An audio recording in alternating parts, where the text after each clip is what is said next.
This podcast is proud to be part of the TalkSPORT Fan Network. TalkSPORT. Powered by fans.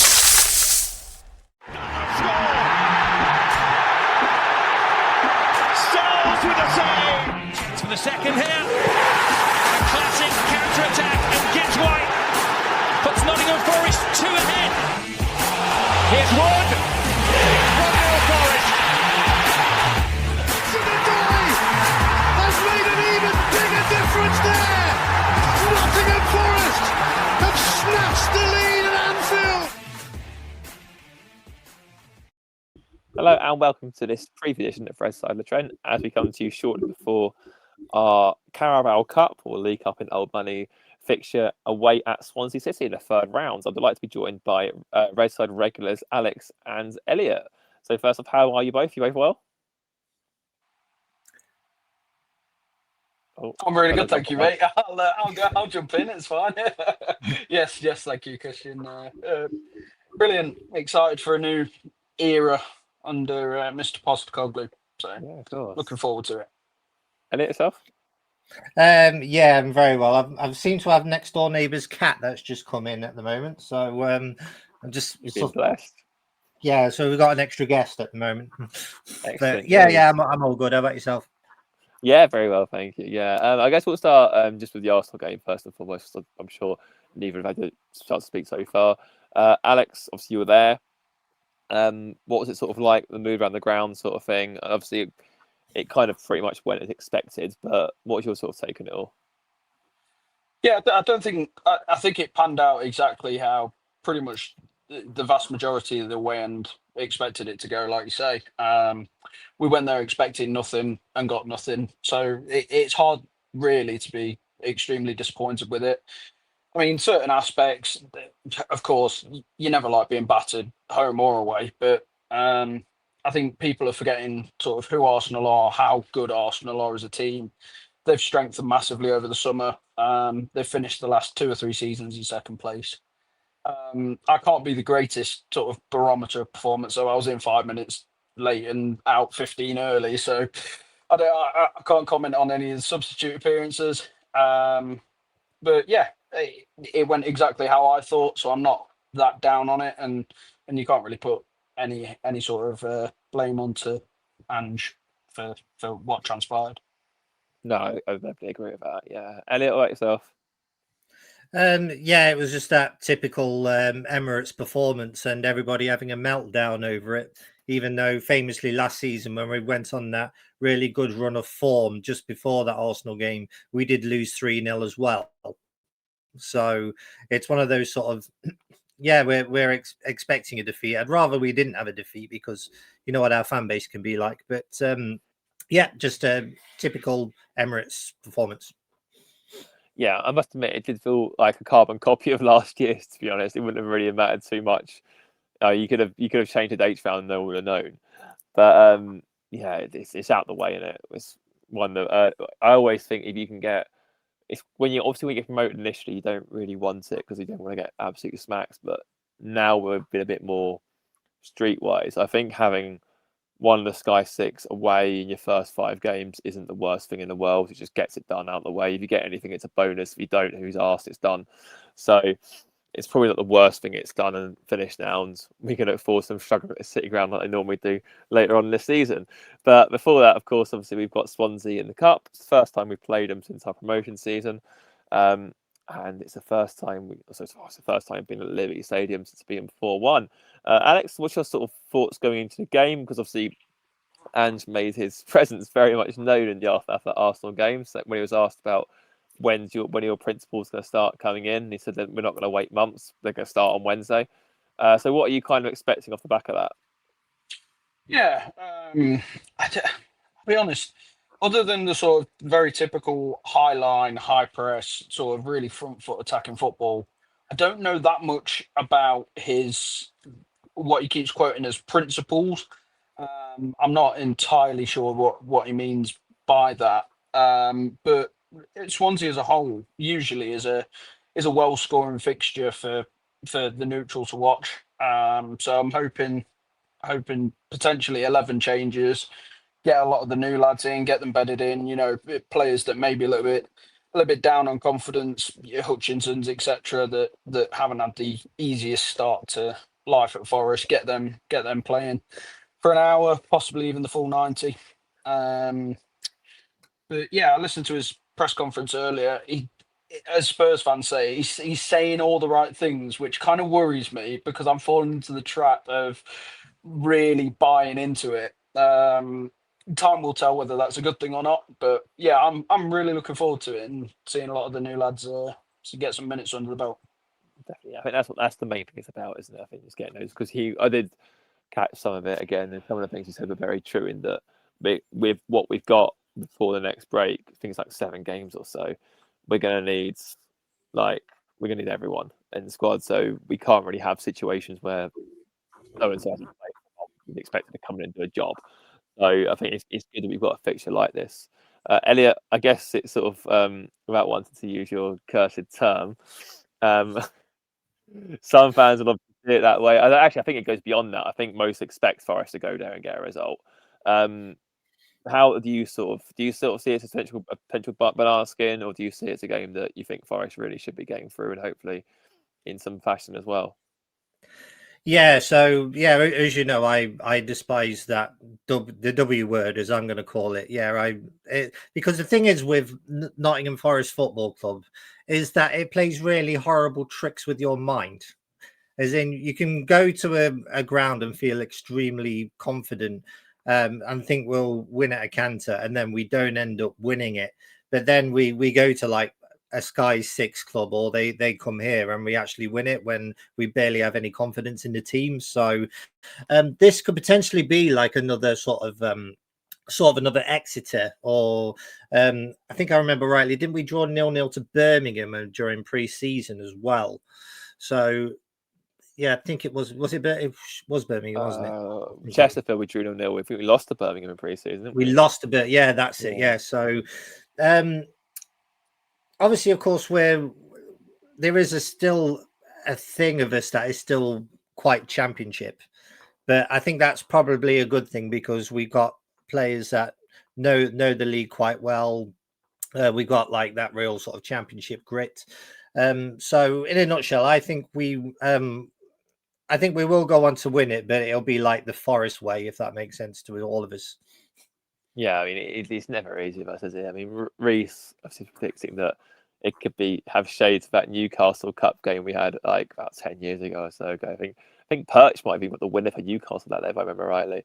And that was like a 4-3 ding dong, where you weren't expecting it at all. You just get sucked into that. But no, I mean, I'm looking forward to it. I think I actually agree with you. I was looking forward to this more than Arsenal, not because I thought we'd get smacked by Arsenal, but just because it gives us a chance to sort of see what these new players might be about and what they might do. Obviously, we all know who we've signed at Kansas, sort of thing. So I'll get your predicted 11s up now. So we will start with yours, Alex's. So for those listening, you've got Big John in goal, Savona at right back, Cunha, Morata at centre back, Zinchenko left back, Yates and Louise in midfield, Bakwa on the right, Makasi in the middle, Hutchison on the left, and Kalimawendo up front.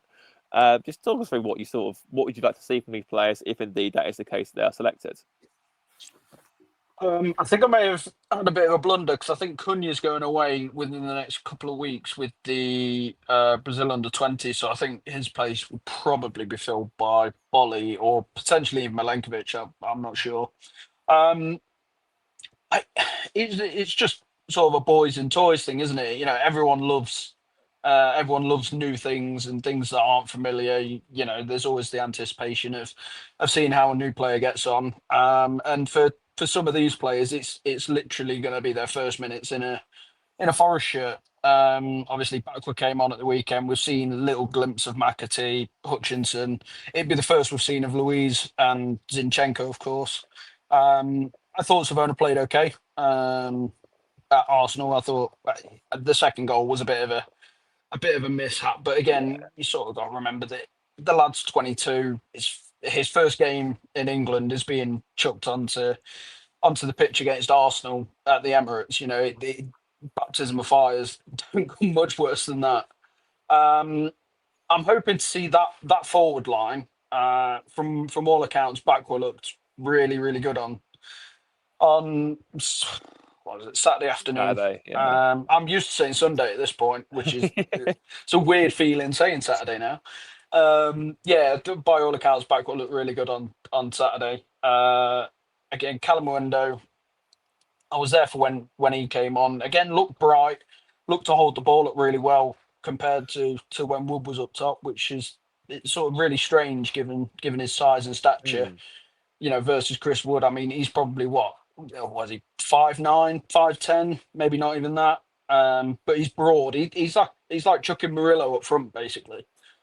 But yeah, I'm really excited to see Bakwa and Hutchinson.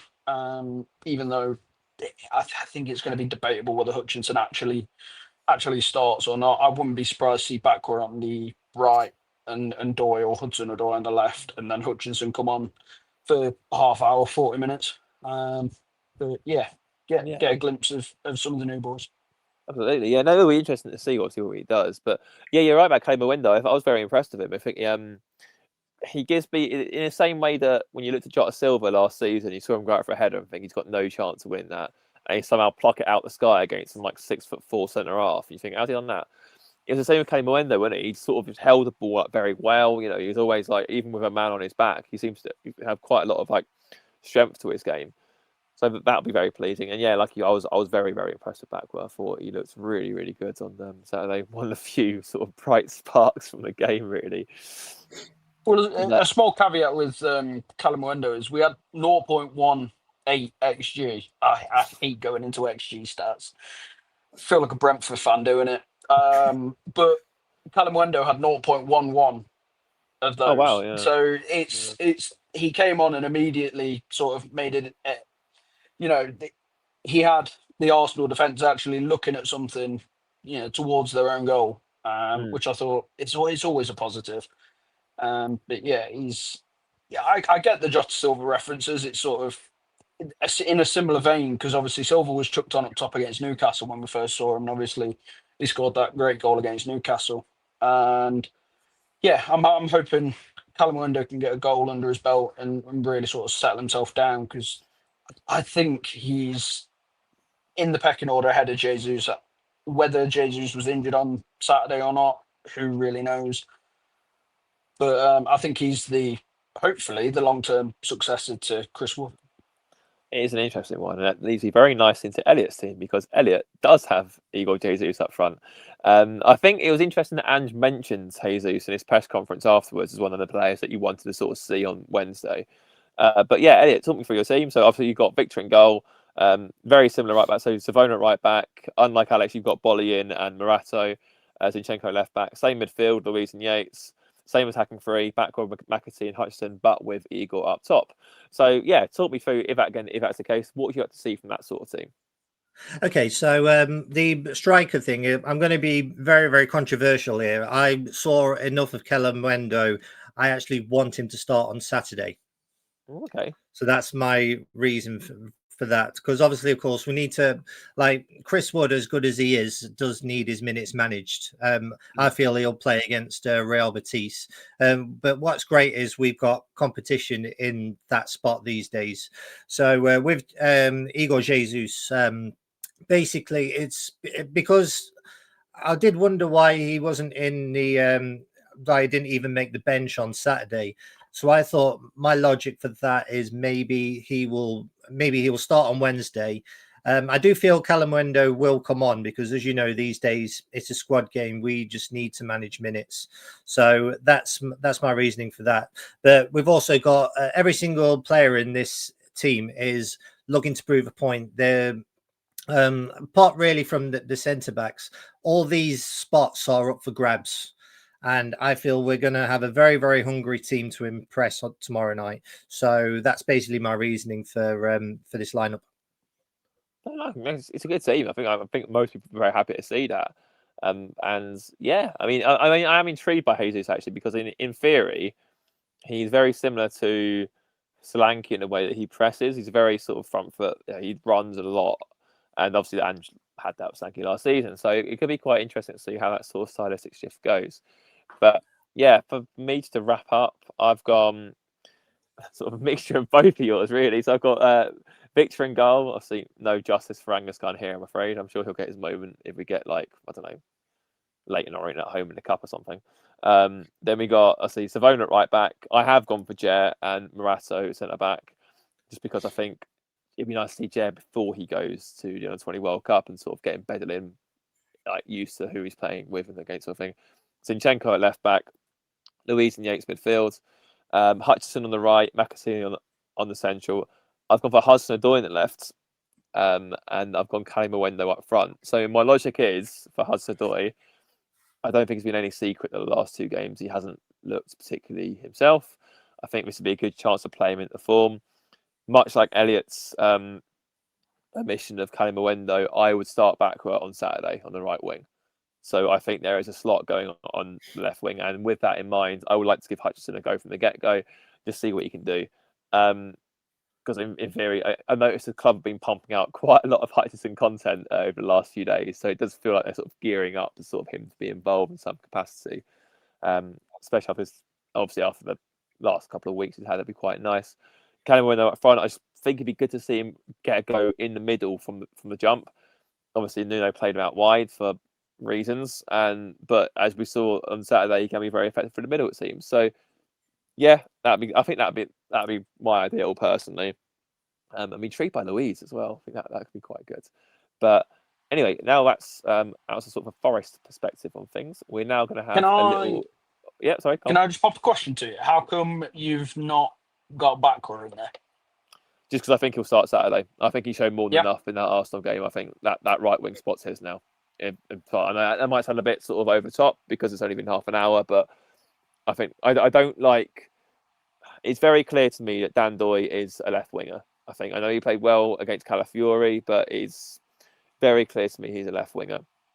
So with Hudson-Odoi out of form at the minute, it would make sense to try and get him into form for this fixture. Give Ange a selection headache for left wing on Saturday, and then that's how I see it anyway. But I fully expect Backward to come on anyway, just to get more minutes into his tank and go from there. But I think he looks a lock at right wing for me. I've got a question on these lineups too. Do you feel like, because we're playing a championship squad, we may need players with championship experience, like the likes of Yates, McAtee, and Hutchinson? Possibly. I mean, would you agree that we kind of need a bit of championship grit? Yates is the only survivor, isn't he, from that 4-1 win that we won there? Yeah, he is. But obviously, McAtee didn't know how to play in the championship. So I get what you mean. I don't think it's a necessity, but I certainly think that if you put a midfield of Ryan Yates and Douglas Luiz in there, I think they should have way more than enough to control a game of football against the championship side. And that's not sort of being big-headed. It's like you look at, Ryan Yates has sort of risen to pretty much every challenge so far. You're going to hate me for this. Every challenge so far, he is where he is. And I'd say he's just about Premier League standard at the minute. I'd say if he went into the championship, genuinely, I think he'd look like the best best holding midfielder the championship's ever seen at this point. So really, him and Louise, with both the experience that they've got, they should be able to take that game by the scruff of the neck and perform and feed the front four for the result we're wanting to get. I think that. So watching Tottenham last season, again, you saw that midfield, whether it be Basuma, Bentancur, etc., pick up the game by the scruff of the neck, basically give it to the front four and say, just do what you want with it. That's pretty much what I think they should be doing on tomorrow night. So that'd be interesting. I do see a point though, Elliott, to be fair. I think obviously it will help having that sort of know-how on the side. Obviously there's 3 out the 11 and they've sort of played, don't know what to expect fully. And I think it's quite important that 2 of them are in attacking areas as well, because they'll know again what to come up against. So, but yeah, I also agree about it. So I think there's more than enough there to sort of get past them. It's just whether Forest do Forest things or not, as we will often see. But anyway, that's as Forest perspective. We're now going to get a Swansea perspective with Carwyn from the Only Swans podcast. So yeah, enjoy that, and we'll be back very shortly. I'm now delighted to be joined by Carwyn from the Only Swans podcast. Carwyn, how are we? I'm spelling your name right, aren't you? I'm not just like butchering it with some sort of It's close enough. It's close enough. Good stuff. Many thanks for coming on. Really do appreciate it. I mean, obviously for Swansea, I mean, it's been a pretty decent start. I mean, you guys got 7th in the table, point outside the playoff places, obviously 2 wins, 2 draws. Are you happy with how things are going so far, or are you a little bit disappointed with the home draws that you got? I think we're doing okay, to be honest. There's a little bit that we need to work on. We don't look threatening at times, and obviously there's a lot of expectation on us this year as a team who've spent, some of the most in the Championship, £20 million. But I don't think we're doing too badly. No, I was going to ask about that. I mean, obviously, this has been quite active in the market. Obviously, Adam Ida's come in, Noose has come in, who's really hit the ground running with a couple of assists. Obviously, Stamenic came in from Forest for some decent money. Do you think like signing all these players has sort of meant that, as you said, about expectations, is top 6 the aim now? Is that like a minimum sort of requirement, do you reckon? Or I think it has to be honest. I don't think you can spend this much money in this league and get away with not having that as the expectation as a minimum. No, that's fair enough. Yeah, it's it's a tough league. I can't say much too much, but obviously it's only been like 5 league games or so. How would you say Sheehan's been? Obviously, he's now firmly in charge as permanent manager. I believe. Obviously, I know he had a temporary run before. I guess sort of like how are you playing so far? How you sort of see it? I know obviously the Swansea way is a bit of a thing because I know Steve Cooper got bashed that stick quite a lot. How's Sheehan sort of getting on?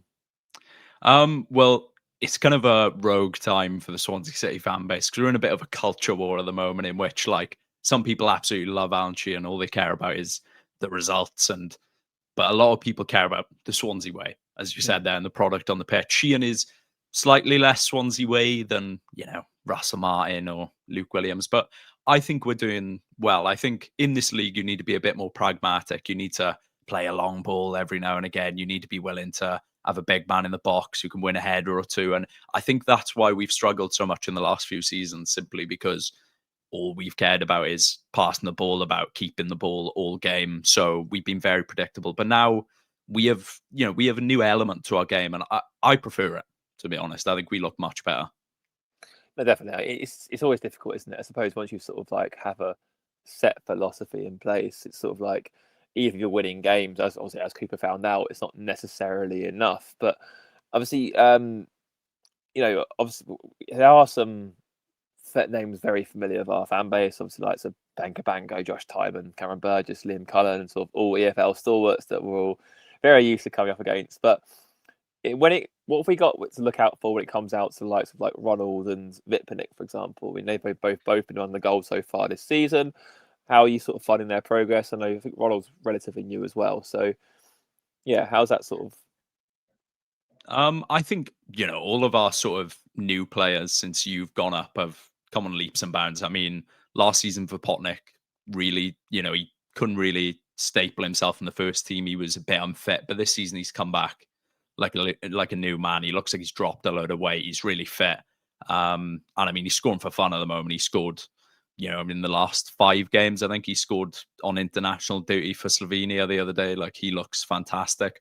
Ronald, I'm not sure whether Ronald will actually start because he is playing a lot of minutes at the moment, and we finally have a bit of depth in which he can play a bit less. It's sort of a similar situation with him last season. He played, pretty much every game. I think he started 44 games or something like that. So he was really, he really struggled last season because he was just run into the ground. But now we have a bit of depth. He's really come into his own, and he scored 4 already. Yeah, I was gonna say I've noticed he's always been popping up. Obviously, it's just going back to obviously what you mentioned about the whole Swansea way thing. I mean, where do you sort of stand on it? I know you said it's nice to be a bit more pragmatic here and there, but do you sort of still crave the Russell Martins, those sort of types of managers, or are you sort of quite happy with points on the board? If that makes sense. I loved Russell Martin, and I really liked Luke Williams too. And I think, the Swansea way. A lot of people outside of Swansea won't really understand it unless they were watching the Championship when, Brendan Rodgers was our manager, or League One when Roberto Martinez was our manager. But the Swansea way is what built Swansea to a Premier League club who were playing Europa League. Like it's very important in our history, and it got us to, where we are today as a club. But I think football evolves. I think it gets to a point where, I don't think Ross Martin is really Swansea way, for example. Like he was sort of just hyper possession, mindless possession. So I'd say I appreciate the Swansea way, and I think it's a massive part of our history. But football evolves. Pressing is massive now. Off ball actions are massive. Like these are things that simply weren't as big 10 years ago, 15 years ago when we were ripping teams apart with the Swansea way. No, that's a fair assessment. Yeah, it's interesting to sort of see how things do evolve as well, and what, like I said, what sort of comes in and what doesn't. Obviously, the League Cup's hugely important to Swansea. Obviously, it's a major competition that you won. Obviously, so remember that when Nigel obviously smashed Bradford in the shot. You weren't pecked by the chickens that day, put it that way. No. But obviously, what's your sort of aim for things? I mean, obviously, you beat Crawley and sort of, without being disparaging, sort of like you sort of limped past Plymouth to sort of get to the third round, to beat them on penalties. I imagine that was sort of tapping into the depth you just mentioned there. But what is your sort of aim? Obviously, how important is a cup run for you at this early stage, or are you sort of more minded to focus on the Championship and that's more of your bread and butter? I mean, a cup run's always nice, isn't it? You're never going to turn down a cup run. The last few seasons we've kind of, really struggled in the cup. We've beaten a, lower league opposition, then straight away we've drawn Bournemouth or Southampton. It's pretty much a running joke that we only draw teams down south and they just, pummel us. Like we played Southampton in the FA Cup last season, and we didn't touch them, we didn't get near them. And it's the same with when we played Bournemouth in the FA Cup before and the Carabao Cup before that. But I think we want to do well in the cup and we want to compete. So it would be nice to get a win. Definitely, yeah. I mean, it's always great fun having a cup run. Obviously, you mentioned Stamnich earlier. I saw some of your fans raving about him recently. How have you sort of found him? And obviously, forgive me for being sort of ignorant here, but I know obviously you sold Matt Grimes, was it last January, I believe? Is this a sort of delayed Matt Grimes replacement, or has he got a different role inside? I'd say he has a different role. Galbraith is more of the Grimes replacement, but we haven't necessarily replaced Grimes with a like-for-like player because Grimes is a very sort of unique profile. Like the way he plays, dropping into the centre halves. But Stamenic is really good. We've only seen 3 games of him so far, 2 starts and 1 off the bench. But, he's averaging a good amount of touches a game, looks really good at breaking up the play. And he's a really nice option to have because we have a very sort of small midfield now. We've progressed to have, our midfield is absolutely tiny and he is massive, isn't he? He's like a man Marion. I think he's like 6'3" or something. But you wouldn't know that based, just watching him play because he is still really good on the ball. And yeah, he's a nice option to have. I think he's one of them where he's probably more suited to an away game where, again, he needs to break up the play a bit more. It's a bit more scrappy. We might be on the back foot. But yeah, I think outside of the injury he had the other day, which meant he couldn't play against Hull, he's been fantastic. I'm glad he's doing well. Yeah, it was difficult for him. Obviously, we signed him. We went to Olympiacos. It was sort of like, is he actually going to play it for us, sort of thing? But yeah, I'm glad he's obviously still found the club and doing well for you. How are you sort of seeing this game going, and sort of what are you expecting? Because that's a bit of a difficult question. Because obviously we're not ourselves entirely sure what to expect now. Obviously, the managerial change and whatnot. But what's the sort of Swansea view going into this match? How are you sort of seeing Forest going into this fixture? Well, it's going to be a tough affair, isn't it? Playing against a Premier League side is always going to be tough because even if they're rotated, it's still a Premier League bench, a Premier League, outside of the bench. But we've rotated quite a bit in the cup. I don't know if we'll do that again on Wednesday. I think we might play a bit more of a starting squad with a few rotations in there. But I think we'll go for it, to be honest. Oh, nice. I think it should make for a better game if that's the case. Hopefully you do anyway. But yeah, I mean, in terms of predictions and that sort of thing, obviously you sort of mentioned there what sort of, it might be a bit of a mismatch. I know you've got Birmingham away on Saturday, haven't you, I believe? So yeah. What sort of team are you expecting in terms of, like, if you were to reel out now your 11 that you think would start, who do you think it would be? So I think we'll rotate the keeper. I think we'll play with Fisher in goal.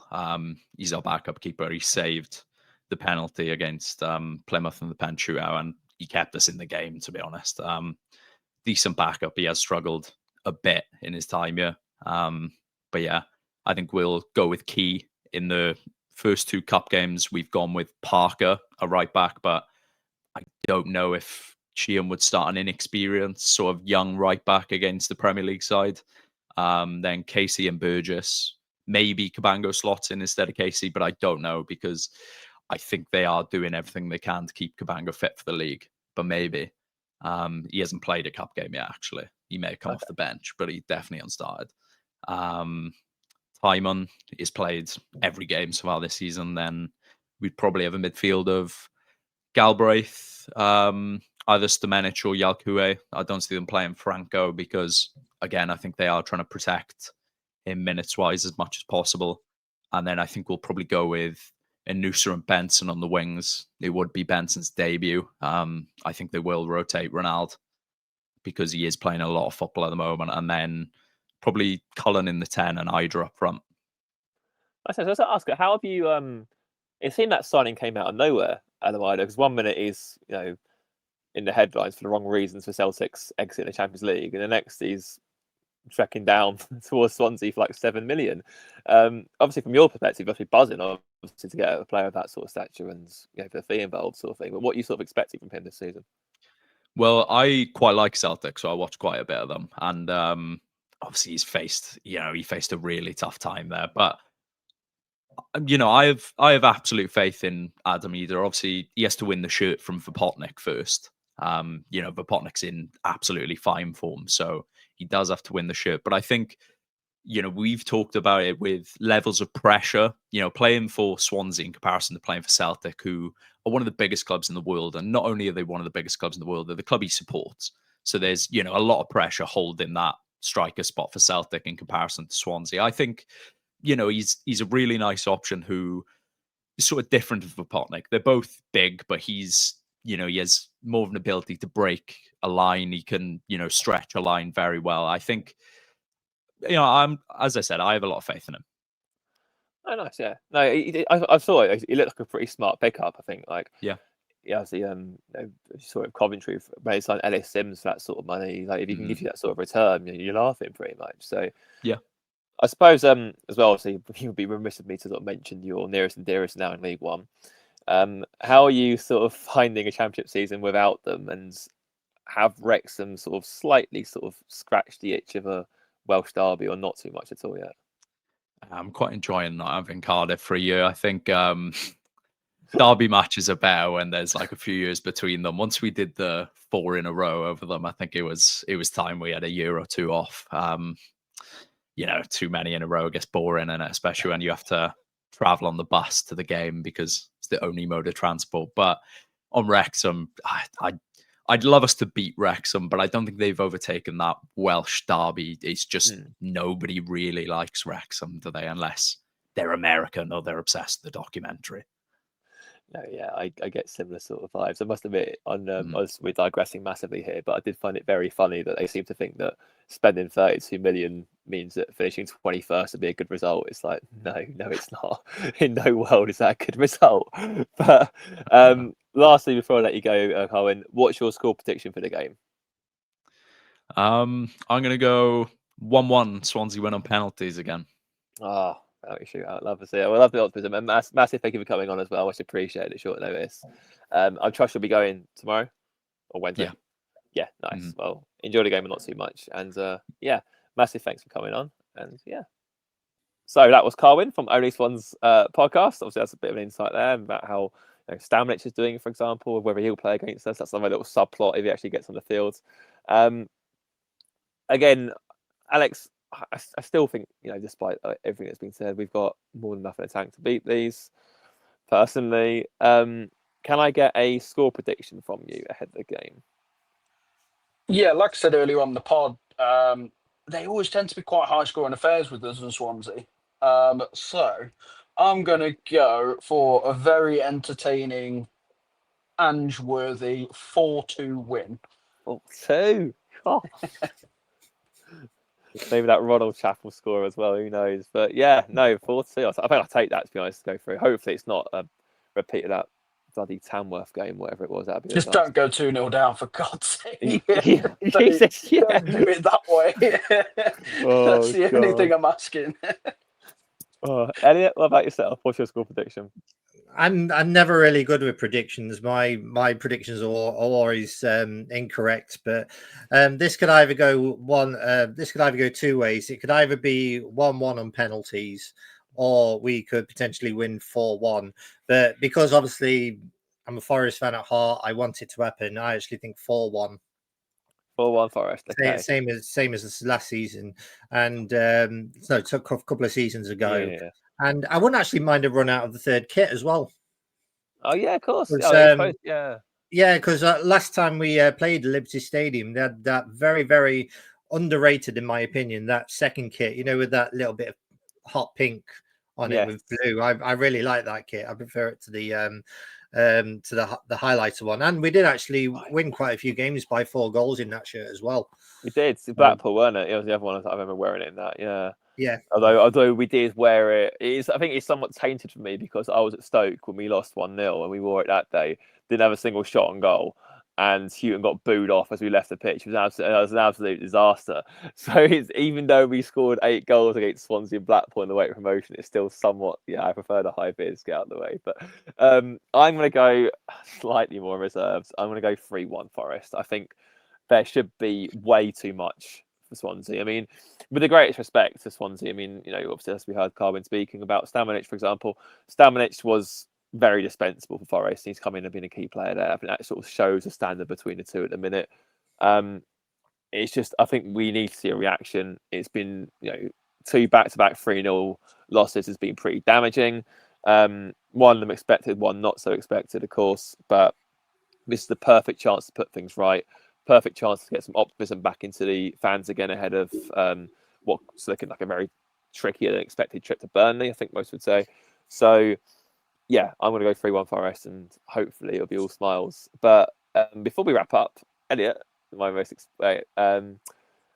look forward to aspect of the show. Now, when you're on, what is your fact of the day? This is why I've been hired, isn't it? Well, I can't tell you what. Then we've got a choice here. I'm going to give it to Alex. Would you like a silly true story or just a general fact? I'm just going to give that to Alex. What would you prefer? We'll go daft true story. I Daft like true those. story. Okay, I'll do the fact next time I'm on, if I'm allowed on. But this is to do with the film Terminator. Yes. Yeah. So the original Terminator, like the casting, they was originally going to hire O.J. Simpson, but the reason James Cameron decided to go for Arnold Schwarzenegger instead is because he didn't think O.J. Simpson would be a convincing killing machine. Oh no. Well, I guess that's one way to potentially prove it wrong. This was Alex's fault. He asked for the true story, so depending on what court verdict you believe, he either is or he isn't. So yeah, that is some fact. Thank you for that. Yeah. Anyway, if you've enjoyed the pods and would like a bit more of Alex facts, they come in fairly frequently, thankfully. Feel free to like and subscribe. I'll send a link on my Twitter from that as well. Just to, I always like to verify things. Great stuff, yeah.